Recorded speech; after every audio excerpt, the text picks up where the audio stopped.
சுரா கைட் 11ஆம் வகுப்பு பொதுத் தேர்வுக்கான புதிய பதிப்பு. அதிக மதிப்பெண் பெற சுரா கைட் அனைத்து புத்தக கடைகளிலும் கிடைக்கும். Also available on Amazon, Flipkart and surabooks.com.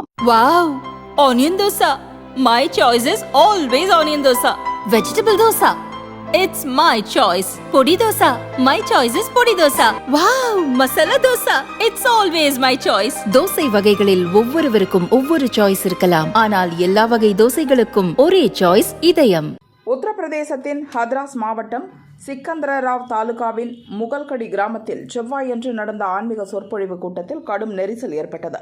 இதில் 121 பேர் இறந்தனர். 30க்கும் மேற்பட்டோர் ஹாஸ்பிட்டலில் சிகிச்சை பெறுகின்றனர். வட மாநிலங்களில் மிகவும் பிரபலமான சாமியார்களில் ஒருவரான போலே பாபா என்ற நாராயண் சாகர் ஹரி நடத்திய ஆன்மீக நிகழ்ச்சிதான் இத்தனை பெரிய துயரத்திற்கு காரணம். நெரிசல் சம்பவம் தொடர்பாக பாரதிய நியாய சன்ஹிதா சட்டத்தின் 105, 110, 126 பிரிவு 2, 223 மற்றும் 238 பிரிவுகளின் கீழ் சிக்கந்தரராவ் போலீசார் வழக்கு பதிந்துள்ளனர். கூட்டத்தின் முக்கிய அமைப்பாளரான தேவ் பிரகாஷ் மதுகர் உள்ளிட்ட ஏற்பாட்டாளர்கள் சிலர் மீது எஃப்ஐஆர் பதியப்பட்டுள்ளது. நிகழ்ச்சி நடத்திய போலே பாபா சாமியாருக்கு சம்பவத்தில் நேரடி தொடர்பு இல்லாததால் அவரது பெயர் சேர்க்கப்படவில்லை. வெறும் 80,000 பேர் கூடுவதற்காக மட்டுமே அனுமதி பெறப்பட்டிருந்தது. ஆனால் கூட்டத்தில் சுமார் 2.5 லட்சம் பேர் பங்கேற்றதாக எஃப்ஐஆரில் குறிப்பிடப்பட்டுள்ளது. சம்பவத்தின் பின்னணியில் சமூக விரோதிகள் இருப்பதாக குற்றம் சாட்டிய சாமியார் போலே பாபா இப்போது தலைமறைவாக உள்ளார்.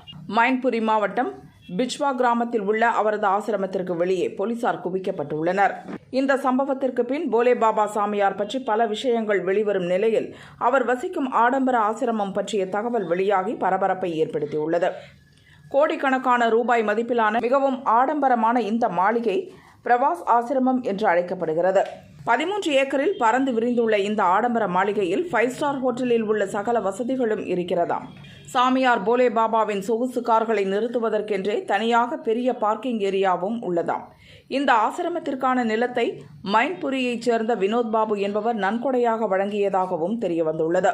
போலே பாபா தனது ஆசிரமத்தின் வாசல் கதவுக்கு வெளியே 200 பெரிய நன்கொடையாளர்களின் பட்டியலையும் வைத்துள்ளார்.